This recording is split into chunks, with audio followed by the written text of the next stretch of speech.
السلام علیکم ورحمۃ اللہ وبرکاتہ۔ آج کی میری حدیث مبارکہ ہے شفا کے اسلامی طریقے اور اللہ پر یقین کے بارے میں۔ حضرت ابو سعید خدری رضی اللہ عنہ بیان کرتے ہیں کہ ایک شخص نبی کریم صلی اللہ علیہ وسلم کی خدمت میں حاضر ہوا اور عرض کیا، میرے بھائی کا پیٹ خراب ہے، اسے دست لگے ہوئے ہیں اور وہ تکلیف میں ہے۔ آپ صلی اللہ علیہ وسلم نے اس کا بہترین اور قدرتی علاج بتاتے ہوئے فرمایا کہ اسے شہد پلاؤ۔ وہ شخص گیا اور اپنے بھائی کو شہد پلایا، پھر واپس آ کر عرض کیا، یا رسول اللہ، میں نے اسے شہد پلایا ہے، لیکن اس سے تو اس کی تکلیف یعنی کہ دستوں میں مزید اضافہ ہو گیا ہے۔ آپ صلی اللہ علیہ وسلم نے اسے دوبارہ فرمایا، اسے شہد پلاؤ۔ وہ پھر گیا اور شہد پلا کر تیسری بار واپس آیا اور وہی بات کہی کہ آرام نہیں آیا۔ آپ صلی اللہ علیہ وسلم نے اسے چوتھی بار شہد پلانے کا حکم دیا۔ اس پر وہ شخص بولا کہ میں نے پلایا ہے مگر فائدہ نہیں ہو رہا ہے۔ تب رسول اللہ صلی اللہ علیہ وسلم نے ایک زبردست اور ایمان افروز بات ارشاد فرمائی، اللہ تعالیٰ کا کلام سچا ہے اور تمہارے بھائی کا پیٹ جھوٹا ہے، جاؤ اور اسے پھر شہد پلاؤ۔ چنانچہ اس نے جا کر جب دوبارہ شہد پلایا تو اس بار اس کا بھائی بالکل ٹھیک ہو گیا اور اسے اللہ کے فضل سے مکمل شفا مل گئی۔ بے شک اللہ کے نام میں ہی شفا ہے، کلام میں ہی شفا ہے۔ ایک روایت میں حضرت ابو ہریرہ رضی اللہ عنہ روایت کرتے ہیں، انہوں نے رسول اللہ صلی اللہ علیہ وسلم کو یہ ارشاد فرماتے ہوئے سنا، اس کالے دانے یعنی کہ کلونجی کو اپنے استعمال میں لازمی لائیں، کیونکہ بے شک اس میں سام کے علاوہ ہر بیماری کا علاج اور مکمل شفا موجود ہے۔ صحابہ کرام رضوان اللہ علیہ اجمعین نے پوچھا کہ سام سے کیا مراد ہے؟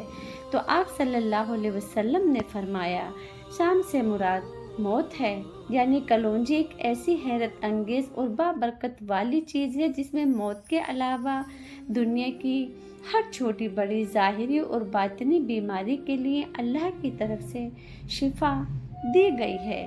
بے شک کلونجی میں شفا ہے۔ حضرت ابو سعید خدری رضی اللہ عنہ بیان کرتے ہیں، نبی کریم صلی اللہ علیہ وسلم کے صحابہ کی ایک جماعت سفر پر نکلی۔ راستے میں وہ عرب کے ایک قبیلے کے پاس رکے اور ان سے مہمان نوازی کی درخواست کی، لیکن اس قبیلے والوں نے کھانا کھلانے سے انکار کر دیا۔ اتنے میں اس قبیلے کے سردار کو کسی زہریلے بچھو یا سانپ نے ڈس لیا۔ انہوں نے ہر طرف اعلان اور جتن کر لیا، لیکن سردار کا درد کم نہ ہوا۔ وہ مجبور ہو کر صحابہ کے پاس آئے اور پوچھا، کیا تم میں سے کسی کے پاس کوئی علاج یا دم ہے؟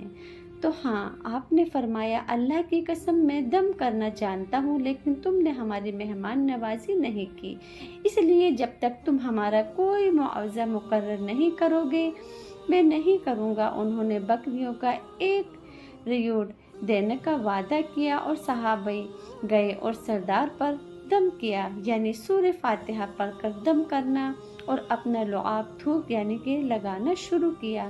سردار کا زہر اترتا گیا، وہ بالکل ایسے ٹھیک ہو کر کھڑا ہو گیا جیسے اسے کسی نے کاٹا ہی نہیں تھا اور اسے کوئی تکلیف نہ رہی تھی۔ بعد میں جب رسول اللہ صلی اللہ علیہ وسلم کو یہ سارا واقعہ بتایا تو آپ صلی اللہ علیہ وسلم مسکرائے اور سورہ فاتحہ کی سب سے بڑی روحانی علاج ہونے کی تصدیق کرتے ہوئے فرمایا، تمہیں کیسے معلوم ہوا کہ سورہ فاتحہ ایک دم اور بہترین شفا ہے؟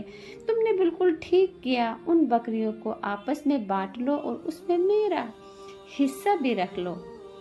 بے شک سورہ فاتحہ میں شفا ہے، ایک قدرتی چیز جسے شہد کلونجی میں اللہ نے شفا رکھی ہے، لیکن ساتھ میں صبر اور یقین ضروری ہے۔ علاج میں جلدی یا مایوسی نہیں ہونی چاہیے، بعض اوقات بار بار کرنے سے ہی شفا ملتی ہے۔ قرآن میں خاص طور پر سورہ فاتحہ یعنی کہ روحانی علاج اور شفا کا بہترین ذریعہ بتایا گیا ہے۔ ہر بیماری کی اصل شفا اللہ کے ہاتھ میں ہے، اسی لیے علاج کے ساتھ اللہ پر مکمل بھروسہ رکھنا چاہیے۔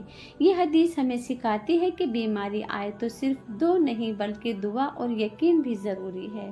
جب انسان اللہ پر مکمل بھروسہ کرتا ہے تو وہی رب معمولی چیزوں میں بھی بڑی شفا پیدا کر دیتا ہے۔ اگر یہ میری ویڈیو آپ کو پسند آئی ہے تو صدقہ جاریہ سمجھ کر شیئر کیجیے گا اور کمنٹ میں آمین لکھیے گا۔